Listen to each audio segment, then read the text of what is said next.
Hello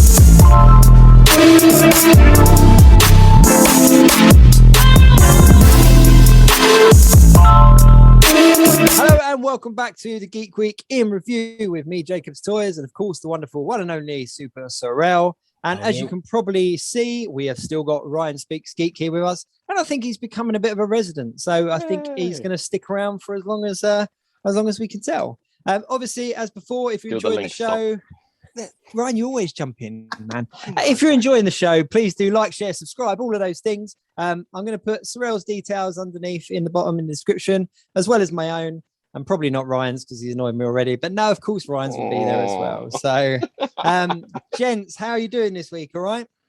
All right. I don't think Ryan's logged out. I think he's just stayed there waiting for the next week's episode. He's just stayed in, hasn't he? He's just like, he's kept that invite rolling. Now, Ryan, you're a part of the team. If I don't, I won't get invited. I won't, I'll just wait for the video to come live again every time. You're a part of the team. Don't get me wrong. No, but it is exciting. It's exciting to officially kind of welcome you to the Geek Week in Review team. So it is now myself, Super Sorrel, and Ryan Speaks Geek. However, I didn't want to just stop there with the three of us. And I thought I would invite a guest this week, as long as you two don't mind.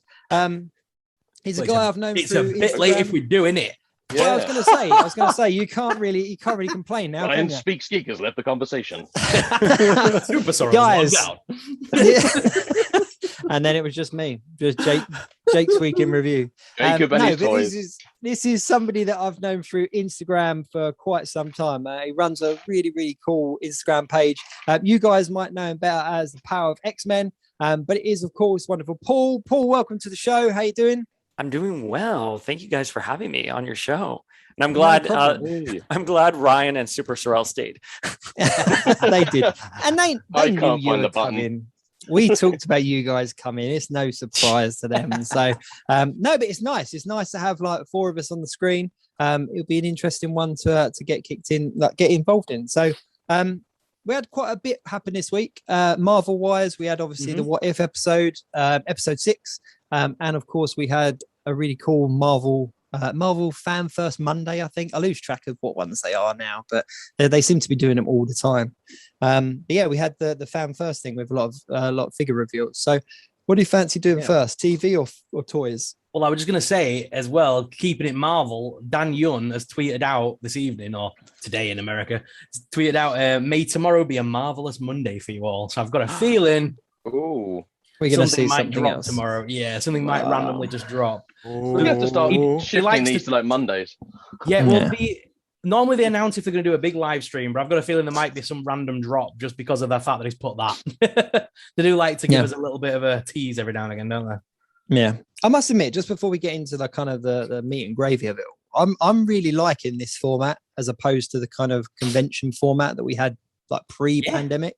And I mean, as a geek, as a collector and whatnot, it's actually like really cool. It's a real kind of breath of fresh air to kind of have all of these things kind of coming out, you know, as we go along the weeks and the months.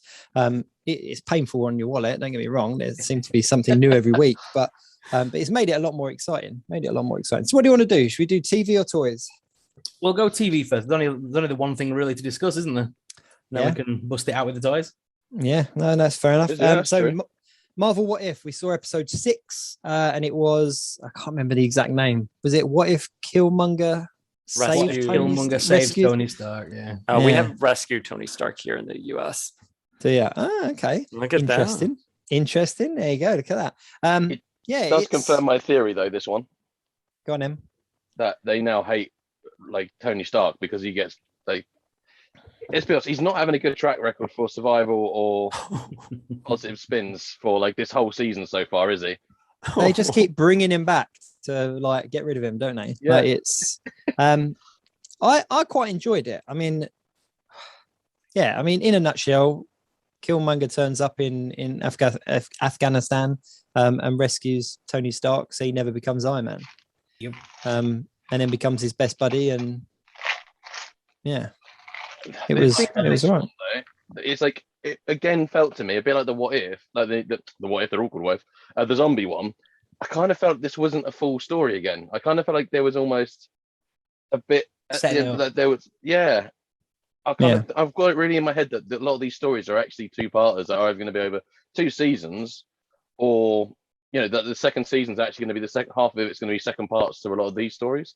I think it's because half of them are very, like more or less origin stories retold, so it feels like the start of something, and then they're not following up with anything. So I think you're going to get that feeling a lot just because they're giving us like the origins again. It makes you feel like they're ramping up a story, and then it just cuts dead at the end. I wonder if they're building towards something like they did in the MCU with the Avengers, because we have seen that Chrysler commercial with T'Challa and Captain Carter and Thor and Doctor Strange all like assembled together. And then I think there's also that shot that homages the original Avengers shot in the first movie where they all come together at Grand Central Station. So I'm curious if they're trying to do something, I could definitely see them doing it like a Defenders of the Multiverse kind of thing. Like these guys go through the different realms and worlds across the multiverse. And I think the big rumor is that Captain Carter is going to be in Doctor Strange too. I would love that. When they're jumping through with multiverse. I mean, it's a rumor. I take that with a grain of salt, but that's what the rumor mill's saying. I heard the same actually, which would be really exciting. I think it's I mean, she was a cool character. Let's get it. How did you feel though, like Paul, about like us basically taking Captain America back? Let's be honest, that's what we did. I mean, listen, Captain Carter, the way she was moving on, I want to say on camera, but in animation looked so fluid. I love Haley Atwell. I think she's dangerously underused in the MCU. I forgot the Agent Carter series. Like I watched it every episode. I know Madame Mask was in it, but now I can't even recall the plot or anything because it's been so long. So I'm good with her coming in. I think bring her in multiverse. Let's see. I'm curious how it will look though. How they'll do the CGI and all that stuff for Haley. It'd be like the opposite of what they did with Chris Evans. Like they'll put a face on like a really big like UFC like body or something, I think the fact he mentioned what was it called? Agent? Was it Agent? No, it was Captain Carter, was it? No, not Captain Carter. It was just called Carter or Agent Carter. See, I can't remember the name of it, but I watched it as well. And I think the sad thing is it was a series kind of almost ahead of its time. I think if they had kind of done it now with like Disney Plus and the streaming services and stuff, I think it would have been so much better. I think they all were. Even Agents of S.H.I.E.L.D. would have probably have gone down a lot better now with Disney Plus weekly episodic thing, but rather than what it did.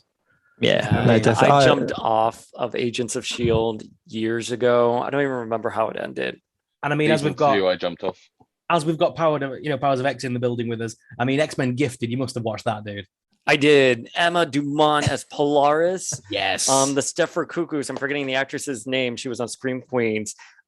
Absolutely incredible. It was the only thing is that I didn't like that Amy Acker, who was Fred on Buffy, who was Huntress in Justice League Unlimited, was regulated to like mom role because she's just give her an actual character. You know what I mean? Like she was just so great. But I enjoyed the series quite a bit. Those if 4 they or did 5 season 3, they could have done it.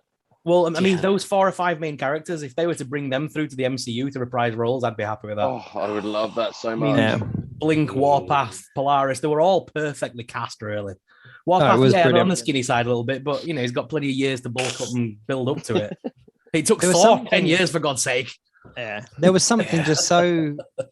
It's something almost so perfect about that series. Like, it was one of the very few series that kind of ended where I genuinely was disappointed. I've always been of the belief it's because it didn't revolve around the core X-Men, because everyone always moans and bitches when they don't get it right for the core X-Men. So these were characters that people knew of but weren't overly familiar with, a bit like when they made Guardians. It was new characters that you were kind of aware of but you wanted to know more about. So watching that X-Men TV show was kind of watching X-Men but not watching X-Men. It's like something new. So it was new territory. It wasn't just a retelling of Wolverine, Cyclops, and you know what I mean? It was kind of for everyone to start crying about it if they get it slightly wrong. It was like what they did with the Generation X TV movie back in like the 90s. I forgot about that. Oh, you should not have forgotten about that. I've interviewed some of the actors for Power of X-Men. Yeah. They're great. They were actually on hold with contracts for about like a year. Like it wasn't a ratings thing. Why that never got picked up. I mean, I don't know what it was ultimately. You can chop it up to lack of interest, lack of, good reception, but they were held on contract for a year. Wow. Well, that is interesting. I remember that being a time though, like back in the day when being a geek wasn't as sort of cool and pop culture now as it is now. Yeah. Oh, I agree. It's so funny. I talk to a lot of new geeks these days, and I'm just like, before you had Wikipedia, you had to go to your local comic book store and pray they had the issues you were looking for. And for like years, all I knew about Magma was the only thing I had of her was on my 94 Fleer Ultra card. And that little bio about Magma is all I knew about her until I got my hands on an issue with her. So kids today, they're spoiled. Yeah, we used to have to work for our nerd knowledge.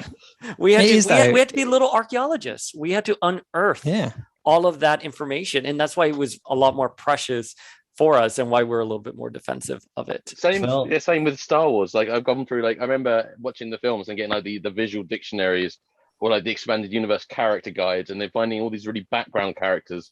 And just being like, I love this one so much. And talking to my friends, they go, I like Star Wars. Yeah, but a man, what a cool alien. And they look at me and I'm like, oh, I've lost you. You just know Stormtroopers, don't you? And they're like, Come on, Ryan, mention him today. Come on, you got to get him in. And then it's 3 episodes in a row. I don't know who you're talking about.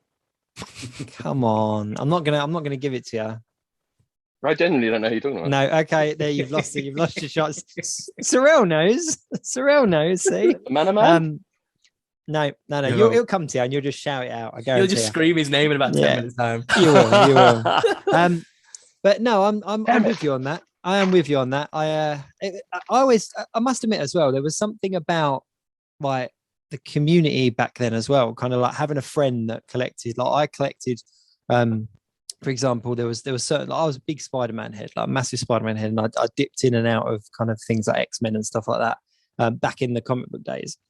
And my friend was a big X-Men head and dipped in and out of Spider-Man. So we would just trade comics and stuff like that, And I'm still gutted as well that like I remember when it came out and he got like a Wolverine Origins, like that first, the cover with the bone cloth, and he picked that up and I picked up some kind of crappy X-Men one that like, Gambit and Rogue on the front. And we were all like, oh yeah, yours looks a lot better. Yours looks a lot better. And I was keeping it all precise. And then he went on to his being worth loads of money, and mine was like wallpaper.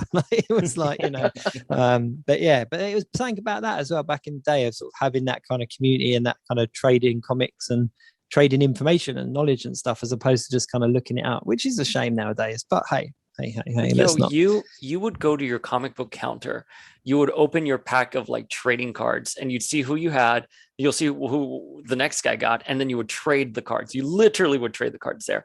And then you would be talking to the comic book clerk, and then he'll be telling you about, the Clone Saga. He'll be telling you about Onslaught. He'll be telling you about Inferno. And these were stories you had no idea about, or you just had little like bits of information. And it was just a magical time, And by the way, I find even in like Power of X-Men and sort of some of the other communities I've been interacting with, that level of curiosity is there. I think a lot of new readers who have joined in, and I can only speak for like X-Men, who have joined in the Hickman era, they actually have this hunger and thirst to read the original source material and not spoil themselves on Wiki.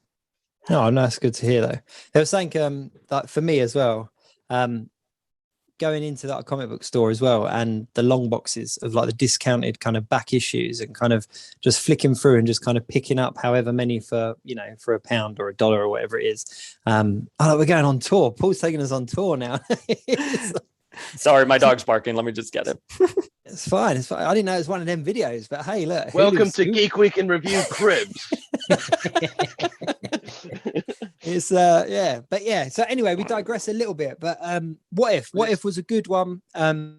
It was a good episode. I enjoyed it. There was one thing that I do want to mention that kind of hit in the feels for me a little bit, and spoiler for anyone that's not seen it, Paul, I do apologize here because I know that you're watching it later, but obviously Killmonger basically tricks Stark and then betrays him, and then the US government have all these Stark tech to take on Wakanda, but then Killmonger tricks the Wakandans to believe that he's fighting for them. So it's this big power struggle, but basically for him to become the next Black Panther. And obviously in the process, T'Challa gets killed.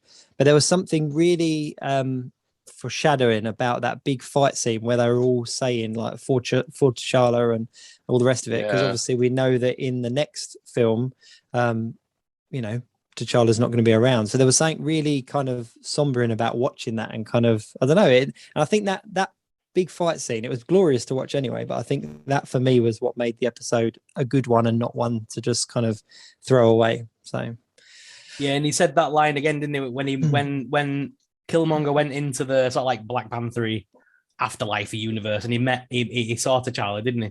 And he sort of said to him, he sort of said like, you know, death is not the end, sort of thing. Yeah, I love that line, especially when it comes from him, and we know that he's passed away now. It just seems very, it's beautiful, isn't it? Majestic really to hear, and it's like death is not the end. It's like, it really is, because he has already passed, and we're still hearing his voice and seeing him sort of on TV and stuff. It's weird. That is kind of lovely that, you know, he is gone, but we're hearing new lines from him still. Yeah. No, definitely. So that was about it for television. Not much else going on. We did have the you know, we can't really talk about it, I don't think, but we did have the Venom 2 end credit thing spoiled on the internet, and that was amazing. Ooh, yeah. Do we want to go down this road, or do we leave that for a future day? I don't know. How are you? I don't know if I want to be that guy. It's your show. I'm happy to always talk spoilers. I don't mind, but it's your show, and it's. I don't know. I'll tell you what. Let's bring that back at the end, and then if anyone wants to get away from that, here's your spoiler warning now. That towards the end of the show, we're going to discuss that internet leak of the supposed Venom 2 after credits. It's not even supposed anymore. That is 100% it. Yeah, definitely. It is. But we'll get into that. Another TV rumor though, not about Marvel, it was about Star Wars. Did you hear that apparently Gina Carano is rumored to come back? Yes, to come back. Oh, is she? That would be good. I mean, I know obviously the whole firing thing, but you know, Disney did fire James Gunn, and he's back. So I don't know. I think it's been long enough now that people have settled down, forgotten about it, and sold their figures. At this point, they can I think she can come back at this point, really, and no one would really bat an eyelid, let's be honest. Yeah. No, I didn't really pay much attention to what was actually the reasons. I just really liked the character. Like, I was genuinely gutted because of the character not being anymore, because I actually thought the character was a really sort of awesome. A lot to explore. I wanted to see more. Yeah, so much more. And I was more gutted. You don't know her way. It's not like she's going to be shortchanged. I wasn't really worried about her, but you know, I was more worried about like the character going like, that's a really good character that I'm probably not going to get to see more of, not even in comic book form, because you know, once they do that, you know, normally do shun them forever. So supposedly she's on the way back. Yeah, I swear that Disney do this with some people though. It's like the whole James Gunn thing and like her, you know, that they kind of make this huge thing out of this person. They're done, they're gone, and then all of a sudden, we're friends again.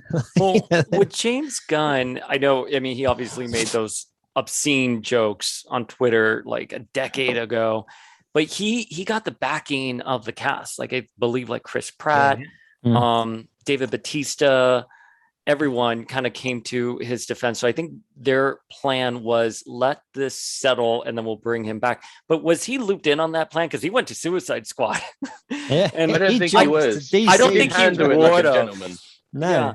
Because like a lot of people are like, oh, that was always like the plan. They were going to bring him back. They were going to let it settle. But I was like, I think he genuinely went to Suicide Squad, not knowing that he had a career back at Marvel. But with Gina, I mean, I think, listen, I don't remember what the scandal was, but I think she compared the persecution of conservatives in America to like Nazi Germany or something like that. Yeah, it was heavy. It was heavy. So I haven't seen those rumors, but I'd be surprised if she really does in the end come back. But because she blasted Disney when she left, right? She was like, I'm starting my own network or something like that. I think she's going to be like, talk show. I don't know.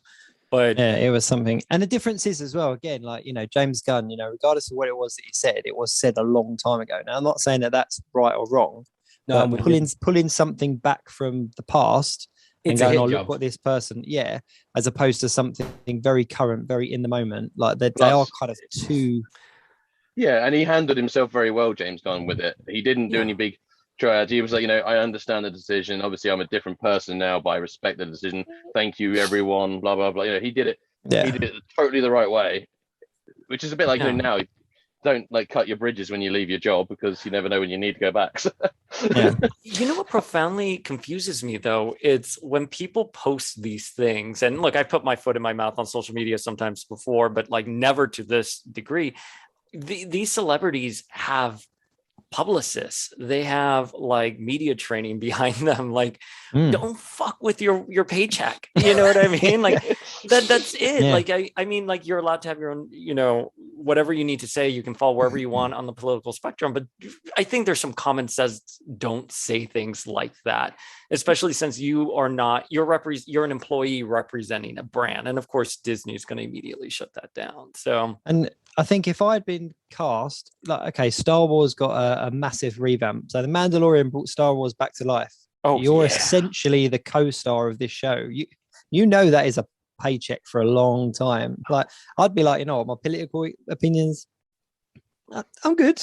Get that money. I'm just going to keep them in my diary, and I'm not. Do it in your diary. Get that. And by the way, Mandalorian's so great, and I feel like Mandalorian, it's been so great, but it's always plagued by so many behind the scenes like drama and stuff like that. And I think it was what was happening mid-season. There was like this rumor that Pedro Pascal was walking because he wanted more, you know, FaceTime. I'm forgetting what it was. But like, even with the, you know, the new shows that are coming out, on like the Obi-Wan show, like that had multiple false starts. And like even pre-pandemic, the crew, I read that the crew was released of their contracts because they didn't know when they were going to actually pick up filming. So I wish with Star Wars, like, just stop the drama, just continue giving us Mandalorian level goodness, you know? Yeah, 100%. Have you heard the rumor, Jake, though, about the lightsabers in Obi-Wan Kenobi, like the Kenobi series? Sorry, is this just me and Ryan showing? No, just no, because it's very specific to you. No, because you'll appreciate. I haven't heard the rumors, so I'm curious. No, oh god, I'm only playing with you. I'm playing with you. So the rumor is that all the lightsabers in the Surreal's show. face was like. Well, no, because all the lightsabers in the show are apparently going to be smooth fuzz. Exclusively smooth fuzz. They've scrapped out angry saber. All right, Paul. Saber, if you didn't catch the end of last week's show, right? So we were all playing with our lightsabers. That's not a metaphor. I had my lightsaber out for the boys here. Like, no, we're all playing with our lightsabers, and mine. As you scroll through it gives you different options. So it says different things by different characters.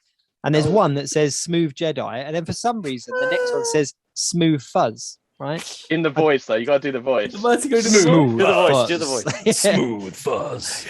So obviously, at the time that I turn it on to show these guys my lightsaber, that's the voice that comes on. So of course, yes, I know. I tell you what. Before we get caught up on my smooth fuzz, let's move on.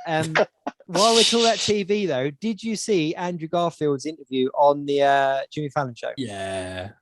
Like denying his involvement in He's so adamant. Did he deny it though? He did it with the biggest grin on his face. Everybody said, I don't know if I'm in it. That's the point I was trying to make. So I think they're really marketing now. I think they're really going hard down it. Because in all fairness, if he wasn't involved in that film, you wouldn't end up on like the Jimmy Fallon show talking about it, would you? It'd just be like, no, I'm not in it. Like, all that just stuff leave is me alone. vetted beforehand. They knew what questions were going to ask. His response was anticipated. Yeah, and by the way, he did a BuzzFeed thing a couple months ago where he addressed that as well. I think there were 3, questions about it, and one of them was like, "Are you in the new Spider-Man?" And he's like, "Nope, I don't know." It's like, you're denying it, dude. Like, yeah, it's like that picture of Tom Hardy wearing the Spider-Man Far From Home hat in it. He's sat wearing the crew hat, and you're like, well, yeah, come on. But the other interesting thing as well is he's also wearing a Cobra Kai t-shirt. So where is he turning up? Does the guy just like his like geeky merchandise crossing over? Yeah, like Cobra Kai and the Turtles, So as discussed last week. All right, so I think that was about it for TV, wasn't it? It wasn't really a huge amount more going on. I'm looking forward to the next few months. We've got some other bits coming out, but at the moment, What If is kind of holding it strong. I hate to say it, I still haven't seen Shang-Chi. I still haven't got there. No, I'm seeing it this week. Can I just say though, as a point, if it was on Disney Plus, would you have watched it by now? Yeah. No. I'm saying because I've got kids now and a family. I find it hard to get out of the way to a cinema. Right, if they put it on Disney Plus, I'd have watched it straight away. Yeah. That's all that stopped me, is that like every time I've gone to do it, something else has come up and I'm like, I'll put it off. I'll do it like next week or next couple of days. Whereas if they put it on the streaming service, like with Black Widow, saw it the minute it came out. Like I was literally up that morning, boom, because, you know, watching it. So so I'm disappointed, but I will see it. 100% will see it because I definitely want to support it. And I can't wait, to be honest with you. I'm so excited. I went Thursday night to go see it in the theater. And did it live up to your expectations? Yeah, it did. I don't want to spoil anything. I mean, I don't know if you guys have read the spoilers, but it's the post-credit scene. Yeah, so I think the post-credit scene is fun. It wasn't as earnest or as serious as I thought it was. I was actually, for the first time, you know, like I've heard these people say like, oh, Marvel humor, blah, blah, blah. But like, I've always enjoyed the Marvel humor, but for that post-credit scene, I was like, oh, or mid-credit scene, excuse me. I was kind of like, oh, it's kind of overly funny. Like maybe just let the seriousness and the gravity of it. You watch it and you'll hopefully see what I mean. But I wish there would have been a little bit more gravity to the scene, but it's still cool. And the movie itself was really great. Yeah, no, I can't wait. So let's get into the toys. Let's get into toy news. So, I mean, me and you spoke pretty much straight after, Paul, didn't we? Like, you know, we're like, these look amazing.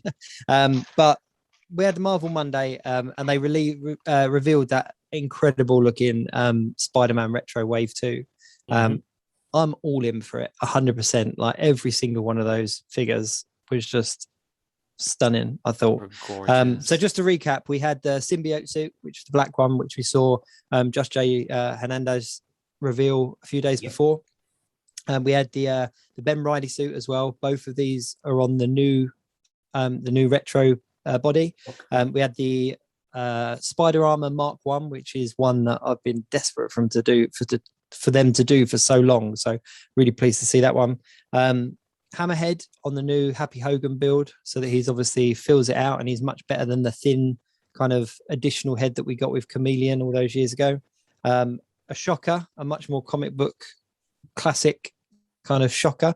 And of course we got a retro carded Hobgoblin as well at long last. So I'm loving those retro cards. The design is awesome. Proper nostalgia. It just takes me back. Yeah, it takes me back to my childhood. Definitely. I'm an open boxer though, so I love them, but I recycle them. It's kind of like, it's like I can appreciate them, but I surgically remove. I do like the whole knife around the edges and product placement. No, I haven't done these ones yet, but I'm going to do the old surgical cut around because the cards look so good, especially on this retro collection. I haven't had the 3/4 inch ones in hand yet, but are they? Because the way I used to open my retro carded ones is that you take a scalpel and slice down between the two bits of card, and then prime apart. One piece of card, so it's very much like Star Wars style. Oh wow! So it's one thing glued onto it. So my way of doing it is get the blade and I go straight down on the edges. But they do have the old removable like trading card type thing on the back as well, which is quite cool. That's cool. Which I won't be doing. But yeah, I mean, this is the thing. Retro packaging. Weirdly, I'm not an inbox collector like you, Jake. I like to open everything, but I have to admit, some of the new like packaging designs with the retro ones of all sort of like the nostalgia ones are just, oh man, the heartstrings are making me go. I don't even collect them. I made a decision way back when because everything from sort of 2014 onwards, I pretty much collected to completion, and then I've filtered it out over the last like year or so. But when they first released that first retro wave, like Pizza Spider-Man, who else was in it? Wasp, I think Ant-Man was in the first one, maybe he was in the second Wolverine one. Wolverine was in it, yeah, well, of course he was. But when they first released that first one, I was kind of like, this is a new angle. This isn't going to be a one-off. This is a new angle. So if I keep these in the box, I'm going to end up with a lot of wall space taken up. So I was kind of like, you know what? Sod it, do it. And opened them up. So, which is a shame in a way, because some of the retro figures, when you've got them out of the box, you can't really tell the difference between the ones that you had beforehand. So, like Pizza Spider-Man, not a huge difference. So I was like, yeah, retro Spider-Man. Open him up, put him next to it, and I was like, oh shit, which one is which one's which? Yeah. So, but yeah. So anyway, back to the new ones. So what we got is that Spider-Man wave. I'm loving it. My only the only drawback I think is that the symbiote Spider-Man, the Ben Reilly Spider-Man, they're figures that we've already had. We've already had those, but on the slimmer kind of pizza mold. So I'm just a little bit worried now that we're going to slowly get all of the Spider-Men that we've had re-released on this new book, and I'm just going to have to slowly replace everything. Like, yeah, of course you are. That's man. It's Hasbro. Welcome. Welcome to Hasbro. It's just, I don't know. There was something really kind of like, I got Ben Reilly, and I got two of them because he came in the Spider Carnage head and hands. Yeah. So I've got two, and I've got one displayed as each.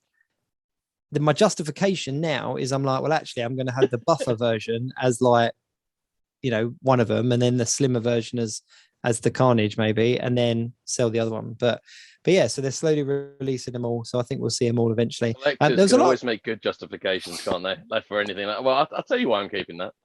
It's the Simpsons episode with a new hat, isn't it? Let's be honest. It is the. You don't think that they're going to re-release that Ben Reilly again with a brand new Carnage head and hands? Come on. 100%. I was thinking of that Malibu Stacy episode with Lisa when the Marvel Unlimited announced Kitty Pryde with her little scarf and her sword and Band-Aid. I was like, it's the same exact figure with a new hat. Like we did, and everyone wants it. Yeah. We did. We spoke about this on Instagram as well. Like everyone's screaming. Even like my husband, who's like super chill about collection, he's like, "Call up Marvel Unlimited. We need that figure right now. Like, get me 3 of them." I was like, "Bro, we got Kitty and we got Bishop's bandana. We'll just put it on there. Don't worry." In Nightcrawler's store, he's like, "No, I need the Band-Aid." I'm like, "Whoa." It's and calm Marvel down, Unlimited, sis. I think we spoke about this Band-Aid collection. I think we spoke about this part at the time. Like the Marvel Unlimited, we can't get that over here. So for us to get those version of the figures, it's really on the kind of like second or third hand market, because somebody's got to trade it with somebody stateside anyway for it to come over here. And previously we've had kind of a few more exclusive ones like that Tony Stark in the kind of maroon suit, and there was a comic book accurate rescue as well. Whereas this kitty, I think that I can kit bash her together. Apart from the Band-Aid, so I was just really annoyed that they didn't put the sword in her hand properly in that production shot. Like she's kind of, I don't know if you gents have seen it, but it's a Nightcrawler sword, so it's like a Buccaneer sword, but she's holding on to this bit. The wrong side. Yeah. Oh, my OCD was kicking off. I was like, could I Photoshop that just to change it? Like, but you remember when they put Captain Carter on the back of the Hydra Buster, don't you? You saw that photo, for God's sake. Oh yeah, it was like. It looked like someone did it in about 4 seconds. Yeah, it was just. But there's been a lot of complaints about this Hobgoblin, which I'm surprised about. There's a lot of people going like, "This is amazing, like fantastic. We got Hobgoblin at last," but they've not given him his chainmail. They've not. They've taken. No, exactly. But with the problem that was purposely done, Goblin, right? Yeah, but with the Green Goblin one, they have made him much more. Where is he? I'm not going to get him out because these guys are waiting for them to fall down when I'm like mid-show, so I'm not going to get him out. One of these days. With the retro Green Goblin, he had the scales, so we got the retro version of Green Goblin. He was scaled up, and now they've given us the retro Hobgoblin, and he's smooth. So next to each other, they do look different. Like. So this Hobgoblin's based on the TV series, the animated show. It's not based on the one that had the chainmail from the comic books. Yeah, this is based on that smooth look from the cartoon. That's exactly where it's from. Exactly. Smooth fuzz. It's a smooth buzz. They even said on the actual live stream, it's based on the animated series version. That's why it looks that way. Yeah, I totally get that. But as a collector, I got my retro carded Green Goblin, and I got my retro carded Hobgoblin, and they're not from the same kind of timeline. That messes with me. Do you know what the funny thing is? They'll probably reissue both. I'm about to say, mate, you know that damn well. I've got the original one, so I'm okay. If they'd have given him the chainmail, you know damn well they'd have just said, "Oh, they've used the same body. It's just a different head." People would have said something about that. Oh, of course they would. Of course they would. I must admit, though, I have got the original one. He's one of my favorite figures in my Spider-Man collection because he's so kind of popular and people really want him. Yeah. But he's just really cool looking. And I must admit, sorry, Sorrel, but there was just one part of me where when they showed it, I was like, this is brilliant because I can now get a different version of Hobgoblin, but it doesn't make my original one kind of obsolete. So I was happy. I was one of the ones that was happy. I was actually making a video today that I'm in the middle of producing because I did that like top 10 most expensive Black series. Well, I decided to do the top 10 most expensive Marvel Legends, and I'm doing it from 2016 onwards. And the Space Venom Bath Hobgoblin is still holding its value at $114 on average. Wow. Yeah, wow. That thing is still holding its value. And it's not because of the recent announcements, because I checked that. I went and looked through the data and stuff, and it's not had a spike yet. It's not spiked for sales yet. People haven't actually let go of that one. I think because, like what you're saying, it's still relevant. So people are keeping that one. But yeah, his value is ridiculous at $114 on average for sale on eBay. Wow. That's nuts. Wow. He came with the alternate head though as well. So that was the thing, is that you could have two versions. He is a really nice figure. I'm not going to lie. When I picked him up, I was really pleased. He was one I chased after for a while. What did you think of Shocker though? That was an interesting one. I'm not the massive Spider-Man fan. Hobgoblin did it for me, but the rest of the way for me was kind of meh. I like I think Shocker looks great. I think he looks good. Yeah. I thought Hammerhead was cool. He was just he was the thrown in one in my opinion. The three Spider-Men was really good though. I like the additional the brass knuckles and stuff that he comes with. Like they made him unique enough that it's cool. The spider suits for me were the big one. So obviously we saw that went up live. Pre-orders went out for it like the day after, went nuts. Symbiote Spider-Man I think is the one that sold out the quickest. I think that's the one that people are really kind of struggling to get now if they hadn't pre-ordered it already. I don't know about over your way, Paul, but over here it's definitely that way. I haven't seen any complaints of people being able to order it, but I didn't really know the market was so different for you guys until I spoke with Dan Hu. And I was shocked at how like all the hurdles you guys have to go through to get Legends. Yeah, I mean it depends really. It depends who your source is. If you got a good supplier, if you got a good supplier, you're okay. I mean, there's quite a few really reputable UK based suppliers now that go through all that hassle of all the importing stuff. And I actually find that we have it better than you guys sometimes with the store exclusives and stuff. I haven't struggled to get a store exclusive ever. No, I think the rules are in the UK, as long as you pre-order, you are guaranteed a figure. If you've managed to get that pre-order, and you are fine. If you leave it, you don't pre-order it, you're not getting it because it will not come anywhere else. But although we're saying that, but more stores like your Forbidden Planets and your Smiths in the UK are now starting to stock them a lot better than ever before. So. Yeah, that's true. That is true. So you do have a second chance these days. We're definitely having a distribution kind of trouble with stuff coming over and that, but that's all just based on the world we're living in at the moment. But I literally only got my Ursa Major wave last week, I think it was, and that was due a few months back. But yeah, store exclusives. I always wind up my American friends just because I've never struggled for a store exclusive. And the worst part of my life was finding 3 Danny Moonstars. Like, oh yeah, going to I'm here in New York, and there is a Walgreens on every fucking block.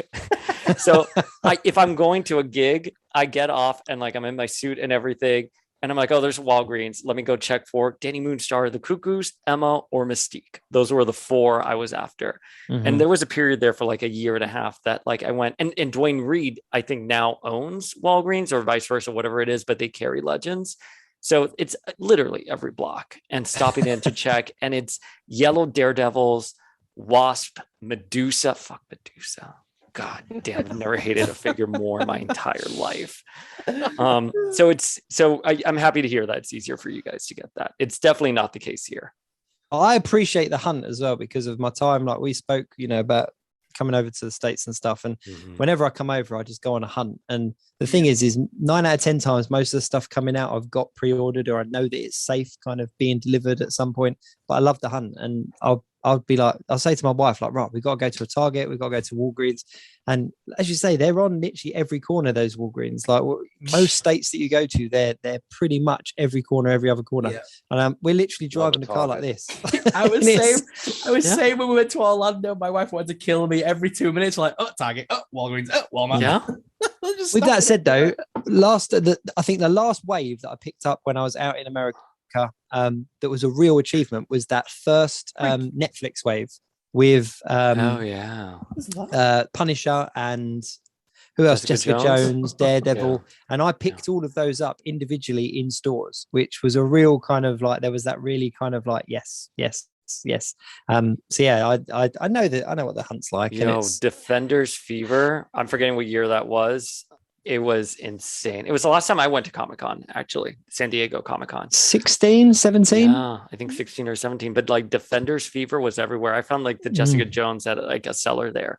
And I paid somebody like $35 for her because then I was going to like whatever the Defenders like offsite like experience and like the cast was going to be there. So I wanted my Jessica Jones there. But man, I missed the Netflix Defenders sidebar.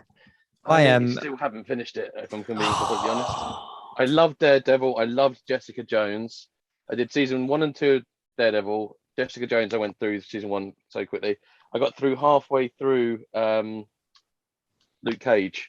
And then when Cottonmouth got killed, I don't know, something switched to me. And I was like, why did you do that? Like, why? And I got a bit angry about it. And so I had to step back. And then the stuff with, what do you call it?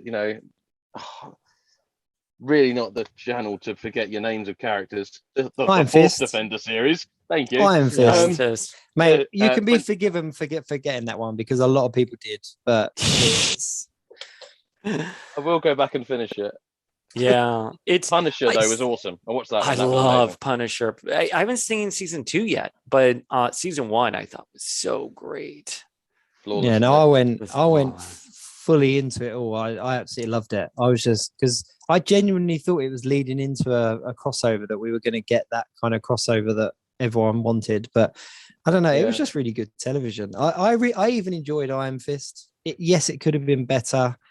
Yes, it had its flaws. It was definitely the weaker of them all, but I still enjoyed it. Iron Fist season 2 was much better, and him and the Defenders. Iron Fist season 1 did feel like a CW show, and no hate on CW because I do like the Arrowverse, but it wasn't the quality you wanted from the Defenders on Netflix. Interestingly, bring it back to toys. He's the hardest one to get. Really? Because he was a Comic-Con exclusive, right? Yeah, he was in the Defenders box set, wasn't he? And then he didn't come as a sync release, but he's the one that holds the value and that people chase after. Yeah, it's Finn Jones. Interesting, yes. Yeah. Even the comic book version. Even the green comic book version of him still sells for ridiculous money. Yeah. Iron Fist is the figure to get. So it wasn't just Spider-Man though that we saw. There was also a couple of other retro carded ones that haven't gone up for pre-order yet. We saw Lady Loki. I'm so glad she's back. I sold her when I got the box set because I only wanted like Monica Rambeau, and I've regretted it since. So I'm glad she's back. Yeah, I'm going to be pre-ordering 2 of her just because I need that. I want that. This is the first card back that I've ever looked at and gone, that is gorgeous. I want to keep it. Yeah. That's the first, and I'm not an inbox collector at all. But I'll be pre-ordering 2 of those because I want one to open and then I'll want one to card on, skip it on wall. That's what I do. I always buy 2. Reining it back. I thought Ash was you were reining it back. Mate, you know me. You've seen my channel. It's the biggest hodgepodge of stuff you've ever seen in your life. I don't stick to anything. Yeah, Sorrel like 2 weeks ago. Yeah, Jake. I'm reeling back the Marvels. I'm going solely Star Wars. Sorrel a week. I've heard about like 5 so I'm reviewing Marvel figures. A week later, I'm like knocking out these reviews from this latest wave, and it's but it was it's come on, it's Marvel. It always brings you back. But we saw Lady Loki. That's an awesome one. I mean, I'm really pleased. Same. I sold her off years ago, so I'm really pleased that we're going to get this updated version. I've never had one. I've just never been able to get it at all. Or if she comes up in the groups, it's like for ridiculous money. So I've just never been able to get her. I had her for a very short amount of time and then passed her on again because it was kind of like I liked it. It didn't fit in with my collection at the time, and I was like, oh, fair enough. We also got Loki as well. Loki on the retro card back, and I was a bit disappointed about this. Yeah. It was a bit of a non-figure. A lot of people were jumping down for joy with that one, but I was like, looking at it going, it's the same one we've already had, just with a new face, and the face isn't that good. No, I think they could have added, at least a plaster maybe onto the forehead, and then probably would have added, made it more interesting. Like and put a band-aid on his face. Band-aid on the face. Band-aid on the face. It's like they wanted to make the what do you call him, the actor from the TV series? Like they wanted to make Richard E. Grant. They wanted to make a Richard E. Grant figure clearly, and they didn't. Well, get the likeness rights, didn't they? They mentioned him quite a bit in that stream, like Richard E. Grant, Richard E. Grant. Yeah, I wasn't. The figure does look like him. If you look at the face, it looks like him a little bit. Yeah, there's a little bit of resemblance. I'm not fussed. They gave him Drax's without the rights. It's the MCU Drax knives as well. Like it's not even kind of new knives. It looks like the MCU Drax knives. Taken away the sword. Like for me, they could have given him a cape or something. That would have really kind of hit it off, and given him just just something different, something unique. But I don't know. Yeah, or Loki alligator as an accessory instead of head. Yeah. That's one I'd pre-order. Mate, you can get them. People make them.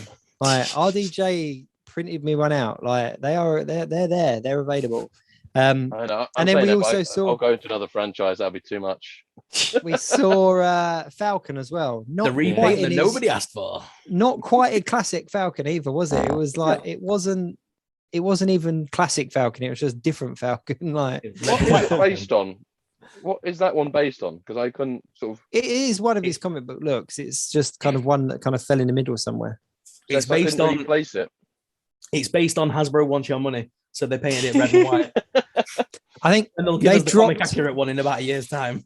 They dropped the ball on it as well. They did drop the ball on it because they even said, on the back of the hype of Falcon and the Winter Soldier, you're going to want another classic Falcon, and I just would have liked to have seen some kind of different in the wings or just something a little bit different, not just a repaint. And to give us an actual Red Wing, would it have been hard to stick a little plastic bird in there? I've still got my Toy Biz one, not going to lie. Oh, my Toy Biz Red Wing. I lost mine in some move. Where is it? It's in it. It's in one of my boxes somewhere. I'm sure of it. I'll find it. It is. I've got that small to be found in everything you've got in that background. I was about to be so impressed if you're like, no, it's exactly like right here. The wings are like, yeah, boom. The wings are like out, and it's got like a nice little translucent kind of piece you can stick to the shoulder. So, I don't know. Yeah, I mean that was about it for the actual reveals. Obviously, we saw the Excalibur box set a couple of weeks ago. That went up for pre-order. We saw the Shield 2-pack that went up for pre-order. The Scroll 1-pack went up for pre-order. I'm still a little bit gutted that they didn't put a female Buck in that Shield 2-pack. I would have liked to have had some female Shield agents myself. But they did drop a couple of hints as well, didn't they? So at the end of it, they all kind of gave a hint away, didn't they? So the first one was that we're going to get a 6-inch figure with no legs. Yeah. Any ideas? What are your? It's going to be like another, obviously one like Cannonball in it that's got that stupid fire effect on the bottom. Are they going to make a new bottom half for a Human Torch or something? Yeah, I mean it could be. I don't know. I've got it. It's a phasing Invisible Woman. They just don't even include see-through legs. It's just. I wouldn't even put it just the body. Just. Yeah, I don't know. I don't know. There's a few characters out there. There are a few characters out there. I think it's going to be what's his name? Bonebreaker, is it? That's the one that I think is going to be. What if it's going to be a head collection, like Paul Rudd's head in a jar, head Paul, all the basically decapitated heads that have been the head of Wasp from the Marvel. Could be. A Wasp. A headset. The other hint as well was that we're going to get an oversized retro Spider-Man card, like the Kingpin one. It's got to be Rhino. It's got to be Rhino. Yeah. It is 100% Rhino. And also based on like the back. I'm sorry. Oh, I know. Dan had it, didn't he? He had the little Toy Biz Rhino. Mainly just because I sold mine off a couple of weeks ago. I was like, they're going to do a Rhino at some point, so I'm offloading my bath now. I don't need it. So I was thinking, like, what other oversized ones could they do that haven't been around for at least the last 5 or 6 years? But they're all pretty modern, and they've done quite a lot of the big ones recently. Like they've done Lizard, and I know he's not the perfect one, but they've done him recently. Yeah, so, I like Lizard. I like my Lizard Build-A-Figure. So for me, it's definitely got to be Rhino. I know you're thinking big figures, but what if it's not necessarily a big figure? What if it's a normal size figure but with a big accessory? Like obviously with Hobgoblin's, like the jet ski, his glider, So what if it's something along those lines? You do say that. I posted on my Instagram as well. There was some leaked kind of product placement things on Amazon Italy, and one of them was called Octopus. And it's Marvel Legends Octopus. No. And the price range works out for a deluxe figure. A lot of people are saying that we're going to get a Dr. Octopus on a carded card back. That could also be necessary. That could be for the Far From Home Wave 2. Yeah. We always do Wave 1, which gives you some hints of the film. The Wave 2 is your spoiler wave. So they won't want to release that's a really good until point. after the film. So it might be an MCU Octopus with the old heads to make him young or old or whatever. I'm really hoping. Just because I don't need another Dr. Octopus. I just don't need it. I think there's more shouts for people wanting Rhino. And the fact that Ryan had it in the background. No, it's Dan. Dan had it. Sorry, Dan had it in the background. It just makes sense, doesn't it? The other thing as well, just while we're on that, there was another product that was released on Amazon at the same time, Amazon Italy. And it was just Marvel Legends, and it was blue, just said blue. And the price range was a little, my boy Blue. It was a little bit higher than a deluxe figure. It was around the 40 something mark. I don't know, but it could have been a 2-pack. It could have been like a super deluxe. I don't know, but blue was the only thing. So could be anything really. Let's be honest. And then there was one more hint as well. And this one was proper cryptic. And this was from Ryan and his trading cards and stuff, because he said that they're going to get 2 characters that neither Hasbro or Toy Biz have done in a 6-inch line, but they did feature in the Marvel Universe Series 2 1991 card set. It was like, what? Like, come on. But the internet went mad. Like, there were people posting like, they're doing like which ones they were. Now. It really was. The thing. It really was. So there are some really obscure characters. I mean, it's easy enough to just Google it, and people have kind of whittled it down to which characters it's going to be. But yeah, there's some really obscure ones. Really obscure ones. You must be loving all these X-Men reveals, though, Paul. You must be loving the X-Men stuff. Yeah, I'm so excited. We had Ryan Ting on the show a couple of months ago, and we made him go through a list of X-Men characters and what the likelihood of them getting made would be. And actually, when our top pick was Richter, was one of them, and they gave us a shout out when they revealed Richter, since we've been thirsty about it for him. But I'm looking at the list here, and I'm trying to think of who they would put in there. I haven't done much speculation because I've been traveling, but listen, we know Rachel's coming for that Excalibur box set. Like, they're not even being coy about that. So, and I think she'll be a deluxe figure herself. I think they'll release her with like the Phoenix effect, multiple heads, hound head, no hound head at all. So I think it's a good time to be a Marvel Legends fan. I've been collecting these since 2003. And I went through that dark period where we had no Legends, and then we had the return of Legends, and it's sort of snowballed to what it is now. 2011, where we just got a Thor, and that was it. A Thor and a Hope Summers. Oh yes. Oh wait, Hope Summers was a year later. Yeah, that Thor was a Comic-Con exclusive. Thor in the Hammer was literally the only Legend that came out that year. Yeah, it was just. I mean, it was a great year for your budgets. There we go. But yeah. So, and now we're all broke. Yeah, exactly. and there was that barrel thing as well that they showed as well. The barrel. What could a barrel be? Accessory for Rhino?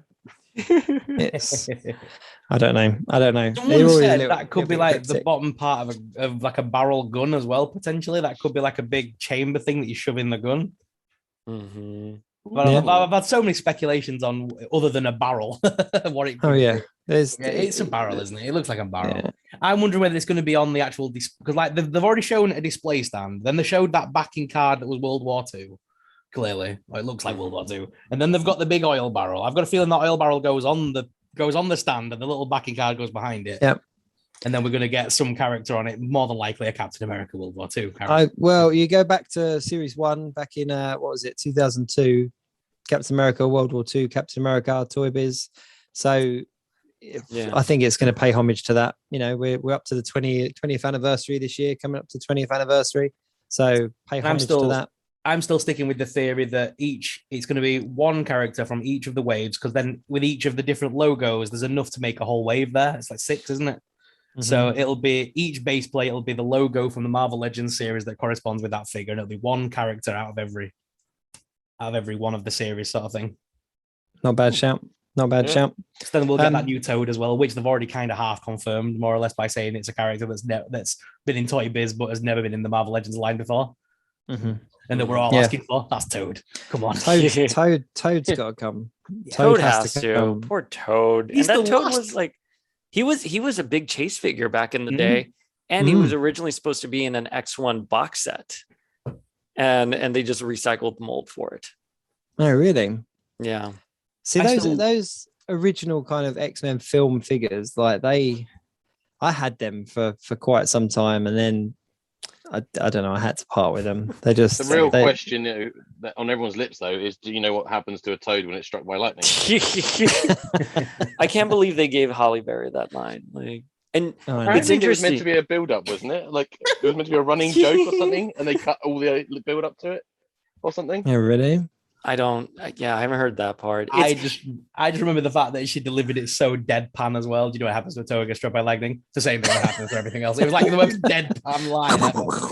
Yeah. Well, I think it was Toad was meant to keep saying to her during the film, do you know what happens when, and then do you know what happens when, and then that was her revenge line was then, do you know what happens when a toad gets struck by lightning?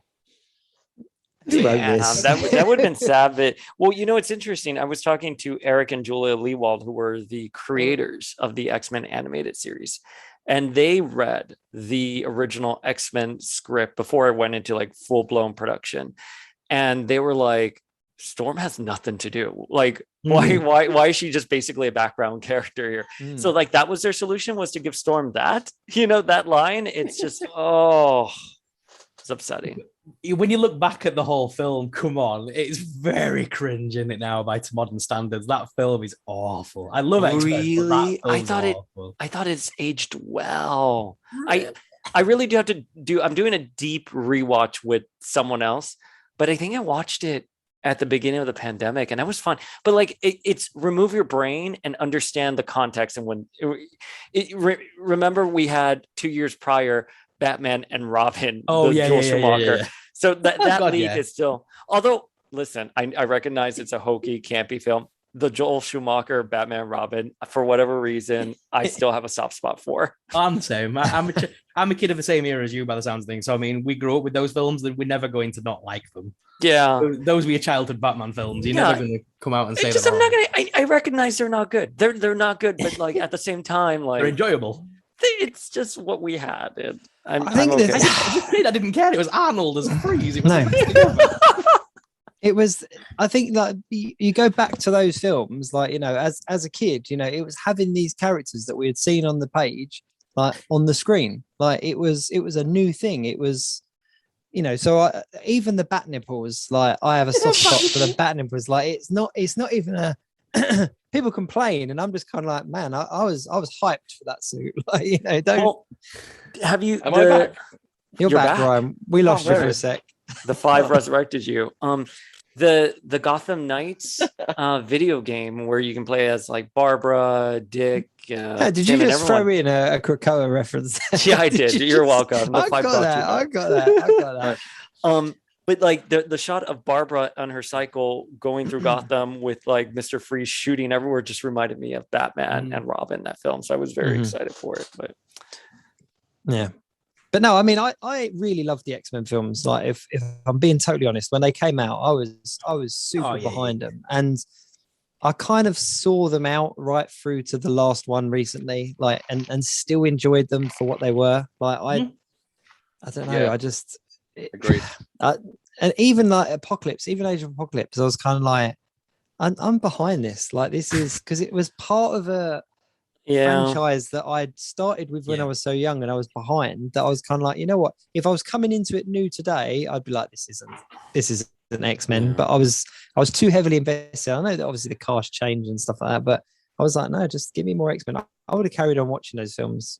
Yeah, I would have liked them to have done like a big reboot. I didn't mind the actors. I didn't think the acting was bad, but like after Days of Future Past, I was like, why don't you just end the franchise and do a hard reboot? I think they just ended up muddling things more. And Dark Phoenix, I'm a huge Jean Grey fan. Like I will love anything with Jean Grey. And even I walked out of Dark Phoenix, like, like oh, what happened there? And I don't think Sophie Turner's a bad actress at all. And I know there was a lot of studio intervention. It was supposed to be a two-parter.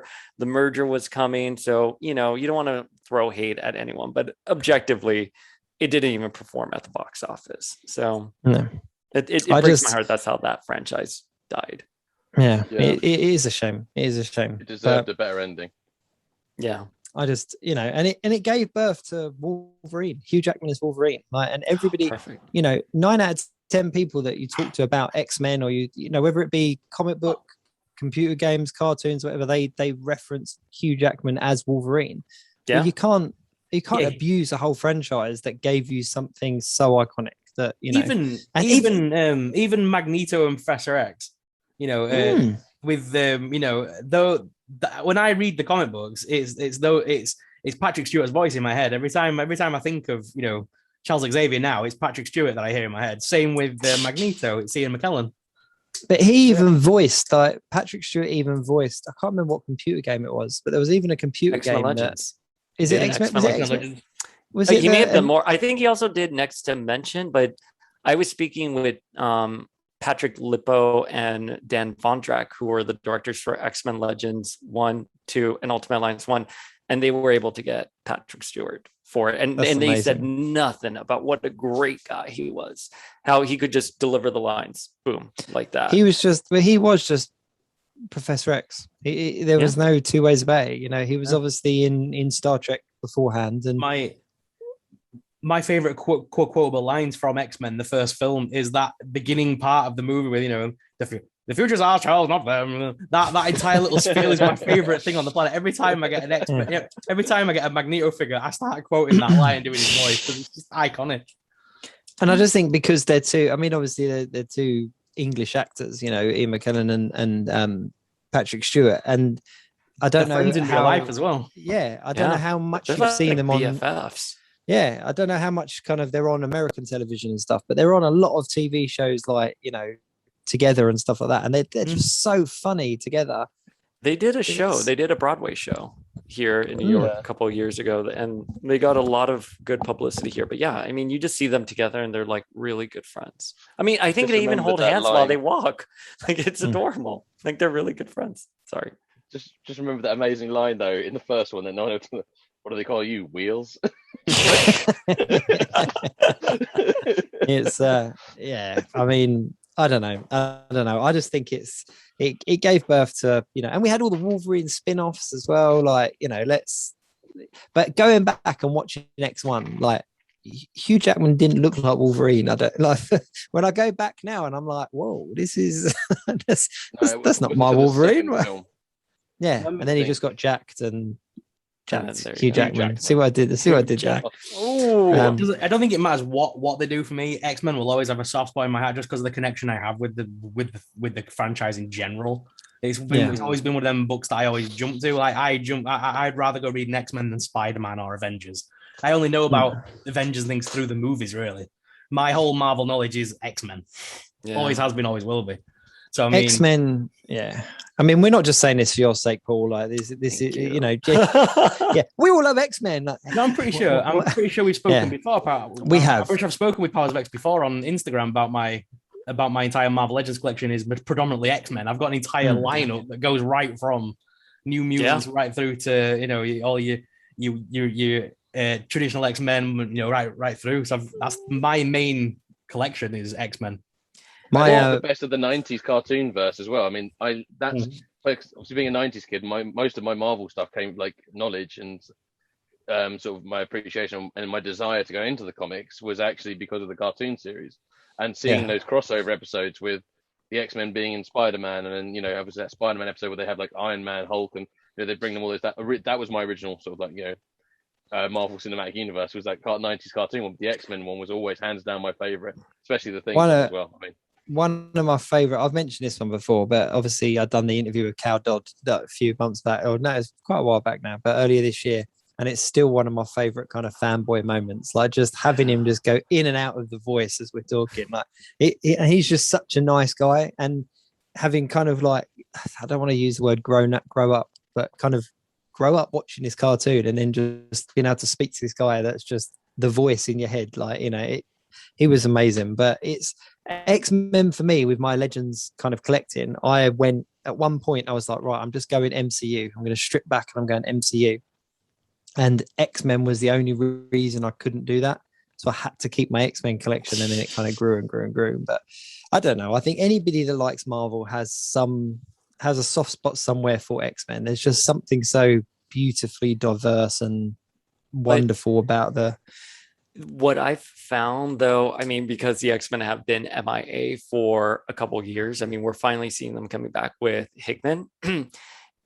There is a whole new generation of readers who did miss out on the X-Men craze, and they've come to X-Men with Hickman, and they have no idea what to read. And we're not talking these are like young readers who are really just starting out. These are people who are in their mid-20s that just like after Avengers versus X-Men, when they weren't making the X-Men a priority around Marvel, just missed out on these characters. Yeah. So I'm glad they're coming back again. And I think, I mean, all eyes are on the X-Men, and we're all waiting for them to get into the MCU.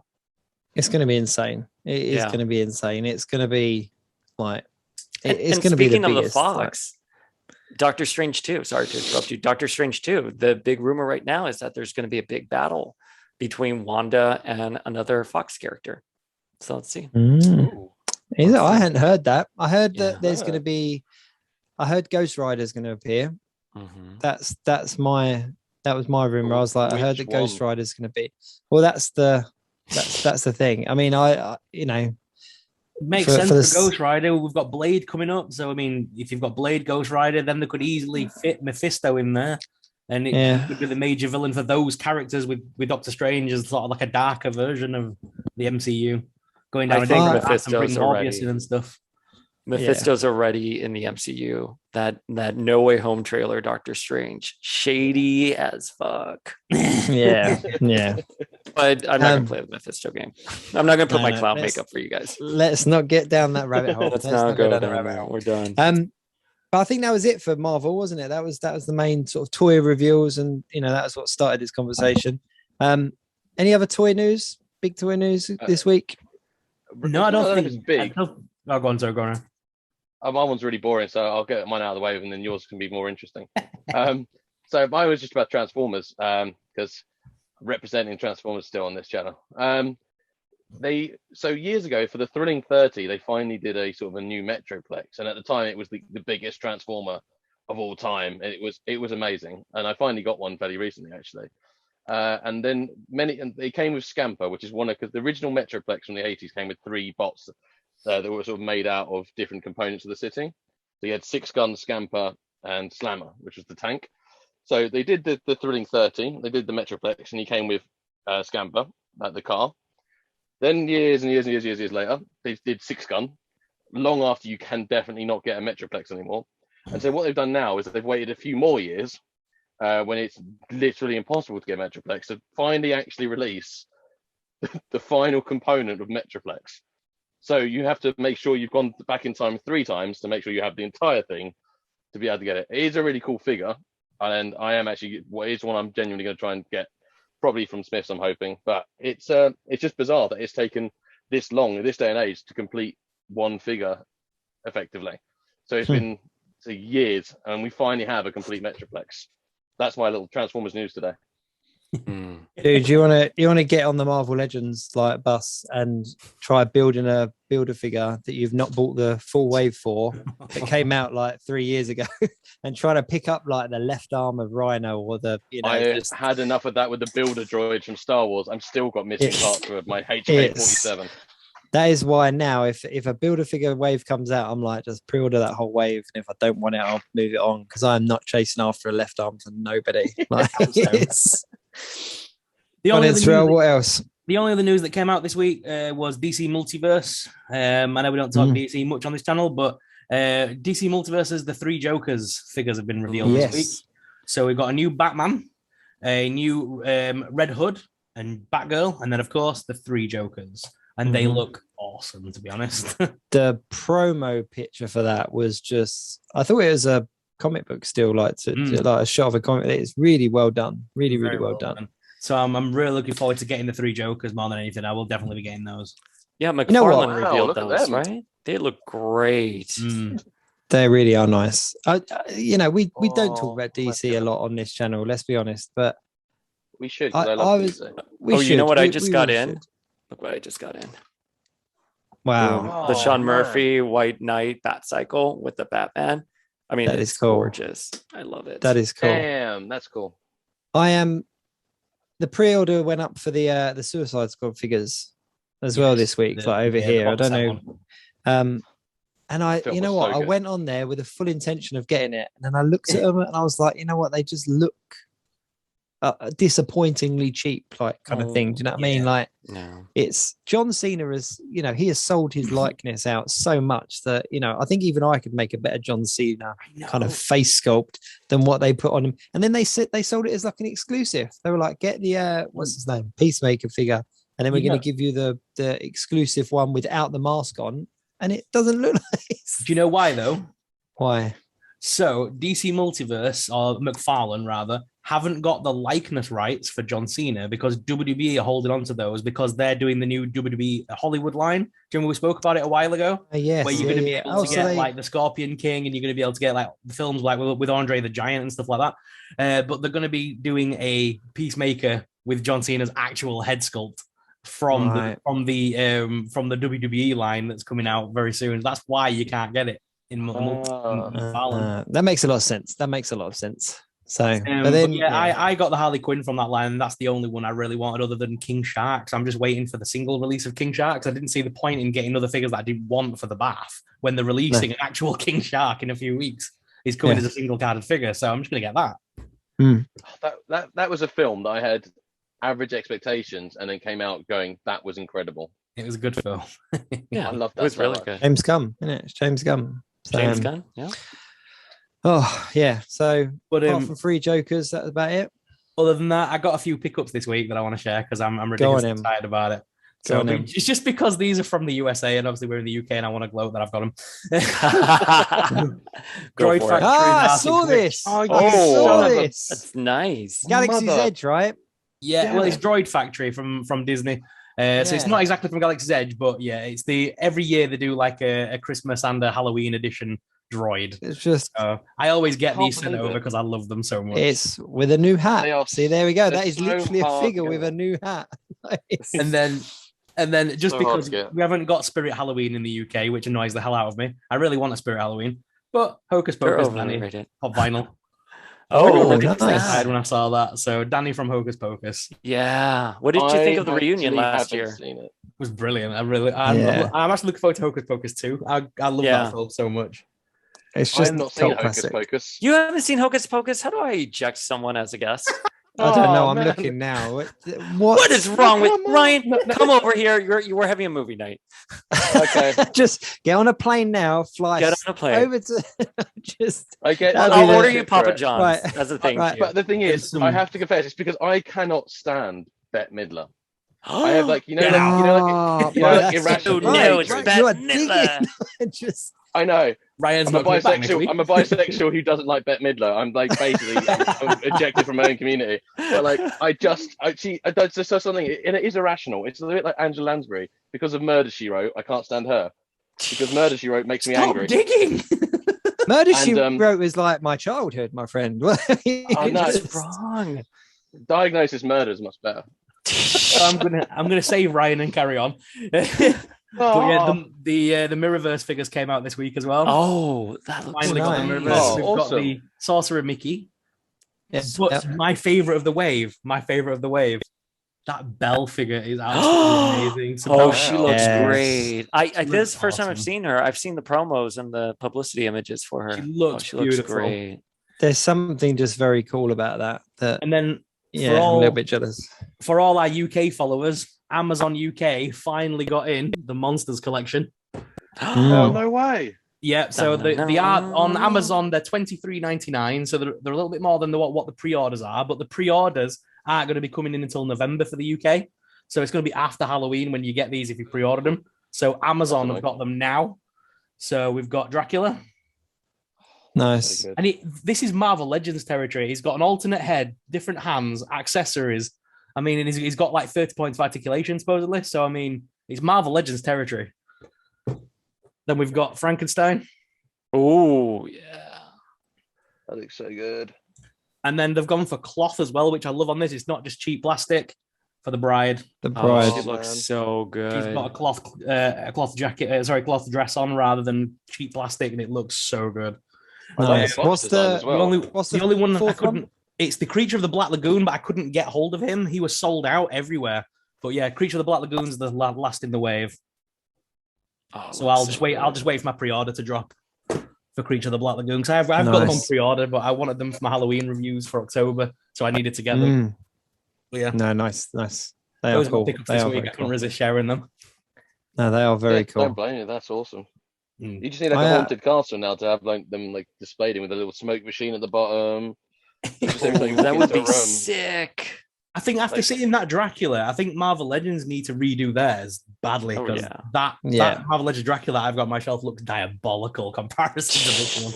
Yeah, well, the Frankenstein and the Wolfman still hold up, and so does the zombie. The other three in the wave really hold up and they look good, but that Dracula just looks awful. What scale are those monster figures? 6 inch. Same as the scale. These are exactly the same size as the other ones that the Marvel Legends ones that they released. So these are essentially swap. You could swap the Dracula out. You can swap heads, is what I was thinking as well, because they're the same scale and the ballpoint. They're just ball pegs, exactly the same as Marvel Legends. So I was thinking about doing maybe a little head swap. 6 inch, not 8 inch. Remember? Yeah. I sold my set years ago.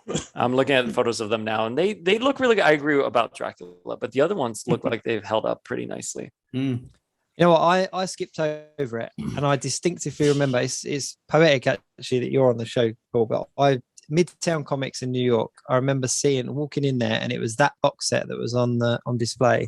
And I picked it up. I walked around, and it was just. And I put it back down, and forever cursed myself for it. And I'm like, I really wish I'd actually taken that now. But that was the only place that I'd seen it kind of in the flesh. Midtown Comics back then, that was like early 2000s.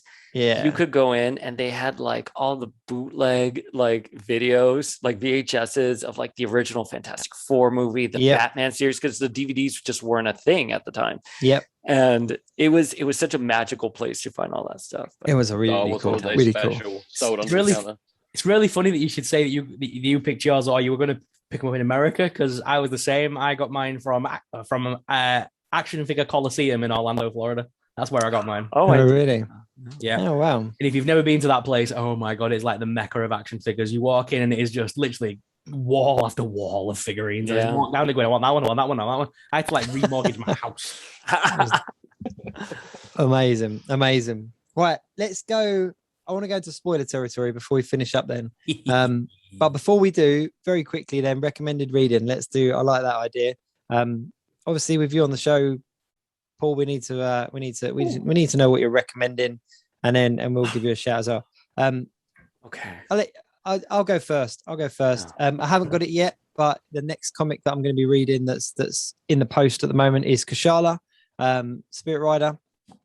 It's obviously the follow-up comic book by Taboo and BL. Spoke to Taboo a few months back, and obviously been talking to them about that as well. So I'm really excited. I did a little custom figure of her. So that came out last month, and I waited because a couple of issues came out until I was obviously getting them so I could just go through. So I'm getting that very soon, and that's my recommended reading. So get on that train. That's definitely what I'm going to be reading next. Who wants to go next? So I was going to get his go on in, Ryan. I've got mine. It's the Power Rangers Justice League crossover.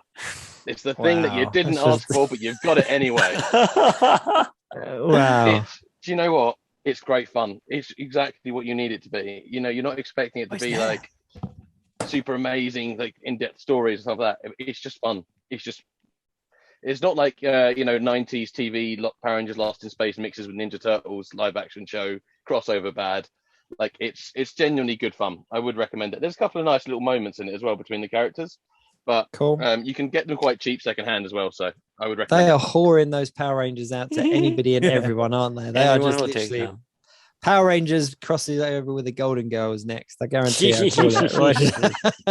Thank you for being a Power Ranger. Featuring the Power Rangers. Like it's good. Ned is crossing over with. You're going to cross over with. I reckon it'll cross over next with Cobra Kai, and you're going to see that young kid from Cobra Kai get his own power suit. I'm telling you right now, he'll be joining. Well, they want him as the Green Ranger. They want him as the Green Ranger in the follow-up film, like, but I don't know. But they're just whoring himself out. I feel sorry for. As a part of that reboot they did.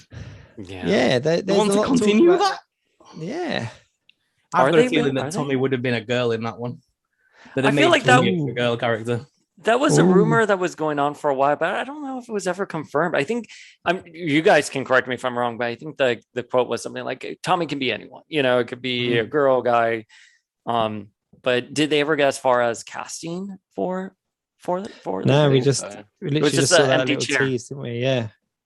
It was Tommy could be like a 45-year-old man that played it the first time round. Like, come on, like I'm okay with Jason David Frank coming back. Mate, I would be all over that. If he came back, totally fine. Aren't they doing just play high school? Just acted as if he was still in high school. Like, let's not even mention that he's like 45 or whatever. It's just he's there like, hey, what up, kids? Like, aren't they doing something with Jason David Frank right now? Aren't they? Yeah, he's got his own. It's like a kickstarted film, like Legend of the White Dragon, I think it's called. Yeah. If you follow him on Instagram, it looks insane. It looks absolutely insane. It looks really, really cool. I'm not gonna lie.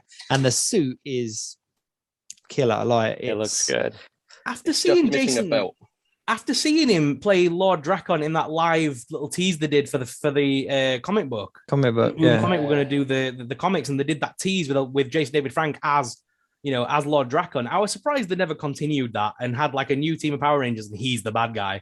That would have been an awesome movie with enough nostalgia to get us lot involved, like the older, the original. Oh, they should have. They should have. But the White Dragon, I'm really looking forward to. Can't wait for it. So, recommended reading, last two, Sorrel. Recommended reading for me. I've really enjoyed this. It is the cheesiest comic on the planet, but Elvira meets Vincent Price. Yes, big yes, yes. And it was Elvira's birthday like 2 days ago.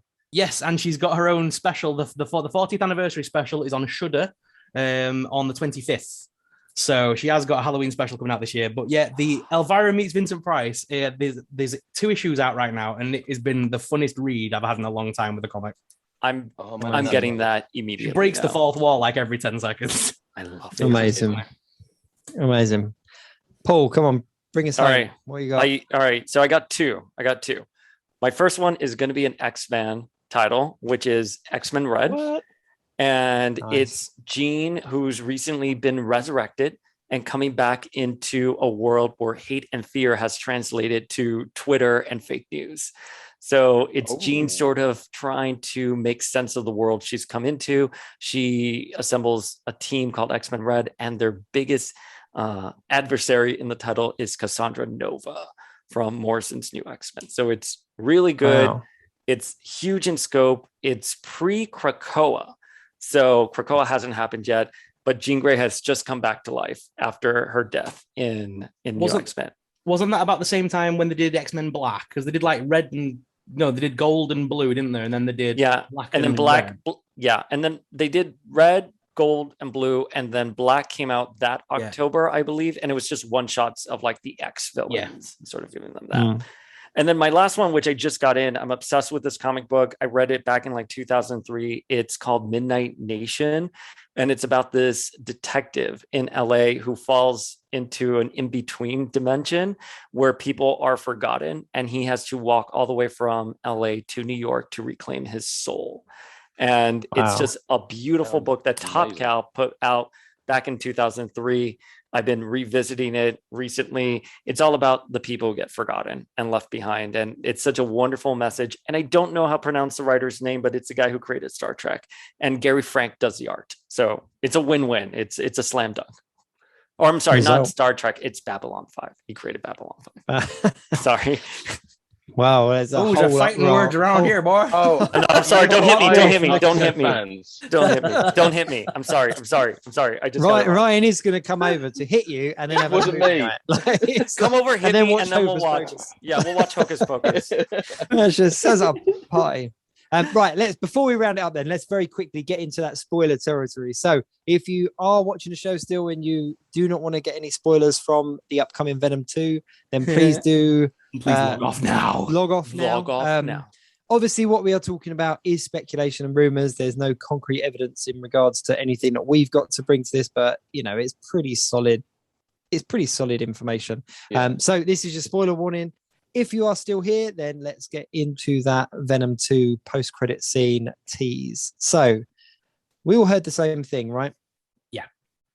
So and it seems pretty legit because they put out the sort of people did that like description like thing on Reddit where they were describing what it was, and then all of a sudden the audio came out and it matched up to what people were saying, which for me just gave it all validity. Yeah, I believe that is right now and that is correct because it's too coincidental that people happen to write that and then someone made the audio for it. Yeah. It's not we always knew we knew it was going to happen. They've been talking about it since the beginning. Do you know what I mean? I think the only way it wouldn't have happened is if Venom was a flop when it came out, and it obviously didn't flop. It worked out. So I'm not surprised they're crossing it over. They want Spider-Man back, don't they? They want him back in their pocket. Back for good. So, I think it's more on the what I think is going to happen personally. I think we'll probably see Tom Holland crossover with Venom and Carnage and in the Sonyverse, but I don't see the Sonyverse crossing much beyond the Spider-Man movies in the MCU personally. Yeah, I don't see Venom ever interacting with Thor. I don't ever see that happening. Just because of the licensing issues, I think it would literally stay within the Spider-Man kind of segments. The Venomized comic book line at the moment is huge. The Venomized is really popular, and you look at the franchises that have got behind that. The Marvel Legends, the Funko Pops. So there's a lot of Venom editions, haven't they? Even there's a lot of benefit. There's a lot of benefit behind it, and I think that they could be clever with it in the respect of have a very small crossover that's not kind of costly or whatever, and then part of the symbiote stays behind or latches onto something, and then it's not so much Venom and Tom Hardy and all the rest of it, but the symbiote. And I don't know, I'd like to see that. I much as I enjoyed a Marvel Zombies, I'd like to see a Venomized. I want to see Happy Hogan with a symbiote. I mean, am I the only one? It's just actually one of my going back to kind of early 2000s. There was that Venom comic book that came out, and I forget who wrote and penned it and whatnot, but the artwork was really over the top and very very comic book stuff, and it came out kind of early 2000s, and I remember reading that really quite heavily. And it crossed over with Wolverine, and there was a lot of Wolverine versus Venom kind of fights going on, and I believe as well Wolverine got Venomized at some point, and it was just it was something so cool about it that I'd love to see that on the screen, just to see that character kind of cross over with somebody else and there be that kind of little tease. Yeah, and I think what we're seeing now, it's the byproduct of Sony and Marvel / Kevin Feige and Amy Pascal negotiation to bring Tom Holland back. And I'm sure this was part of it because it's too big of an asset for Marvel for them not to be like, okay, we'll try to play a game and see what's going on. But, let's see where it goes. I'm curious where we're going to see Venom next, and if he is going to be in No Way Home, and if he has a future in the MCU. I don't mind either way. I think tone-wise, the first movie was a little different than what we get in the MCU, but I think a lot of people were saying this when it came out, and I agree. I really liked it as a 90s blockbuster movie. It had that camp, it had that over-the-top feel, and the graphics were good, and I enjoyed it. I have nothing negative to say about that movie. No, I love for me, as soon as I heard that voice in his head, that sold it for me. I like that stupid humor of I could eat her if you wanted to eat. That stupid voice, that makes it for me. Yeah. And as long as they continue doing that with the stupid bit of humor thrown in. I watched the trailer for the new one with my son, who's 9, and he loves his Marvel, he loves his X-Men, his Spider-Man, all the rest of it. And all he says to me now is, "Oh shit, it's a red one." That's all he says to me. I'm like, "Shut up, you're not allowed to say that." No, it's in the trailer. Like every time something goes wrong, he goes, "Oh shit, it's a red one." I'm like, "No, shush." But I love it. I think it's brilliant, and very similar to kind of Deadpool. There is that element of comic books. That for me, reading Venom was that. That almost that campy kind of 90s-esque that we got in the film. That was the Venom comics for me. It was okay, like even back to kind of Lethal Protector and stuff, Lethal Protector, like the original kind of stuff, that there was still that element of what they did with the film was very true to the comic books, apart from the fact that he didn't have a spider logo on his chest, in my personal opinion. And that's why I think so many people did get behind it. And maybe the more casual fan kind of went, well, he's not to do with Spider-Man, he's not got the logo on his chest, so it's not Venom. And it's like, well, actually, if you read the comics and you see where he came from, there is so much there that resonates with what we know. They will make that a stupid in-joke at some point where he meets Tom Holland and he goes, hey, I want one of those. And it'll just appear on his chest. It'll just go like, yeah. Agreed. Because that the version of Venom they made in the film is that kind of character. They would literally just make the voice go, I want one of those. And a white little symbol would just appear. Yeah. No, 100%. Or he will, we saw him in the first film, obviously the symbiote went on to his girlfriend and we saw like the Lady Venom, didn't we? Like, it will be something that will be, he'll latch on to Spider-Man and come off and have that with him. And then, I kept this because, I like your clothes, or, they did it with Thor, I like this, so I'm keeping it.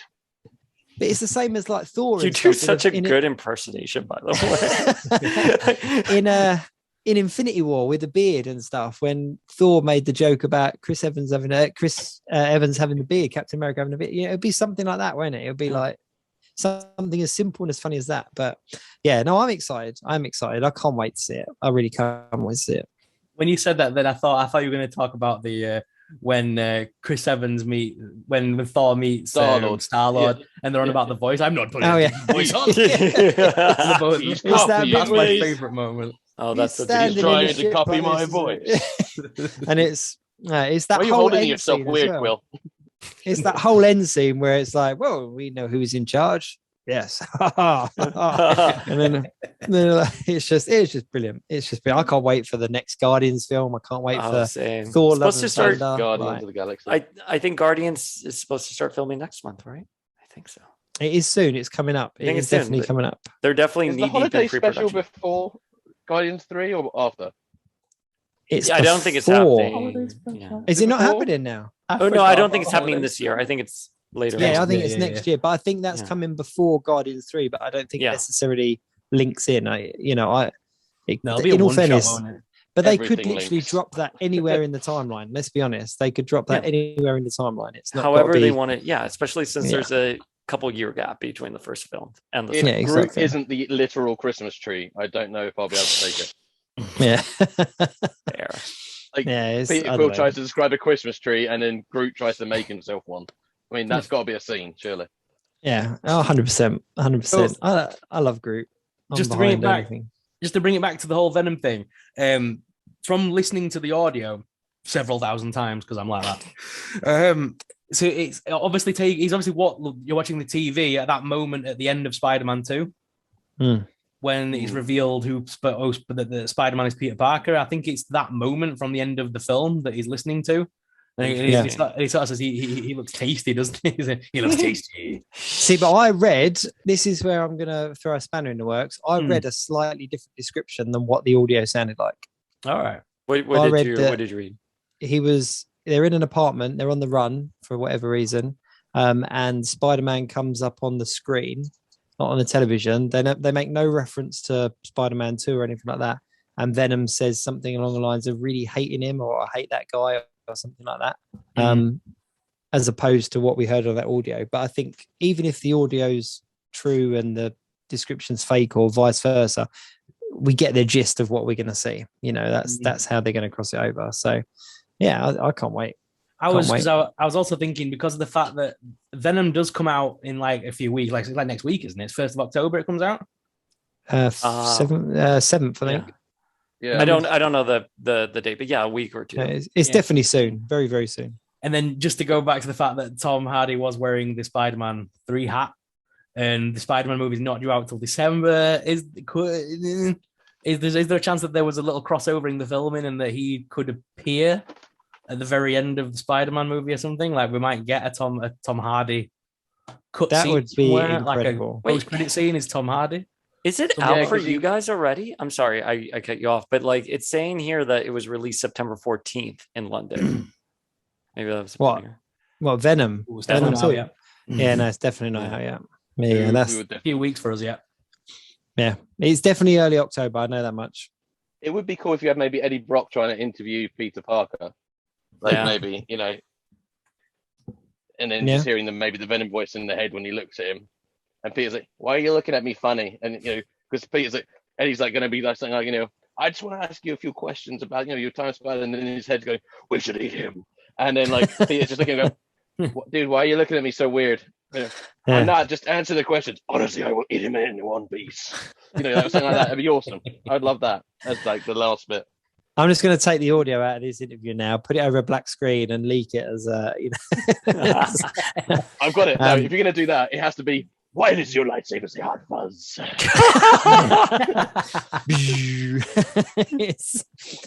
But yeah, no, I don't know. I'm really excited. I just think it's just a good time to be alive as a comic book fan, movie fan. So, you know, Spider-Man and whatnot. Interestingly, though, no other real leaks regarding Spider-Man No Way Home. Just before we do finish off, there's not been any massive leaks that I've heard of. I don't know if you guys are any different. But it's all been quite close I've read supposed leaks, but nothing. I mean, I take it all with a grain of salt. Yeah. The only thing that I did see was that supposed Marvel Legends variant Spider-Man figure that you know, it's essentially the Tobey Maguire Spider-Man figure in a Marvel Legends box, and it's got all the Hasbro stuff written over the front. But you know, whether the image is correct or whatnot, but we know we're going to see that if they're in the film, we know we're going to get pictures, we're going to get figures of them, you know. So yeah, cool. Well, I think that brings us to a close. I think unless there's anything else anybody wants to throw in. Who didn't I mention this week? I still can't remember who it is. Sorrel?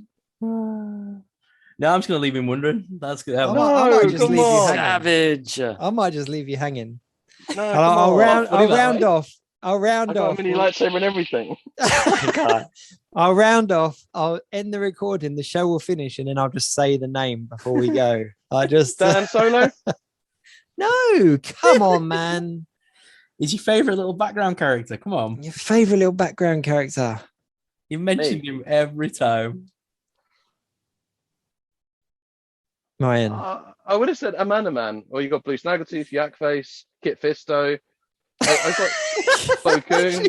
Listed them all. Oh no, I've got it. Yaddle. It's Yaddle. It's Yaddle. Well done. Right, let's round this one up. Gents, it's been a good one this week. Thanks very much for tuning in. If you are still watching, obviously don't forget to like, share, subscribe, all of those things. Do check the description below for obviously myself, for Sorrel, for Ryan, but also for Paul with Power of X-Men. Do go give him a follow over on Instagram if you don't already, and hit him up for some recommended reading. I'm sure he would appreciate that one. Not that you get requests for recommended reading, you know, already, but do hit him up for some requests and do follow stuff. It's very, very cool. But yeah, if that's everything, guys, it's been a good one. Paul, thank you very much for joining us. Thank you for having me. A lot of fun. And until next week, keep it geek. Oh, yeah.